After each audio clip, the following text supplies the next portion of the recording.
Welcome to Chillin' 101. We hope this video helps. In this video, I will explain how to test chlorine in water at home. First, gather your testing supplies, which typically include test strips or a liquid test kit. Ensure your water sample is fresh and representative of the water you want to test. Follow the kit's instructions carefully for dipping strips or adding reagents. Pay close attention to the recommended waiting times for accurate color development. There are a few reliable ways to test your water. DPD test kits are popular, using liquid reagents that react with chlorine to produce a color. You then compare this color to a chart. Test strips are super convenient. Just dip them in your water sample for a few seconds, then match the color change to the provided scale. For more precision, digital colorimeters offer exact numerical readings, removing any guesswork from color matching.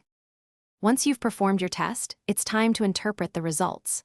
For drinking water, a free chlorine level between 0, 2 and 4, 0 parts per million or ppm is generally considered safe and effective.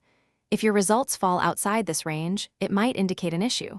Too little chlorine could mean inadequate disinfection, while too much might affect taste or odor. Consider retesting to confirm your findings.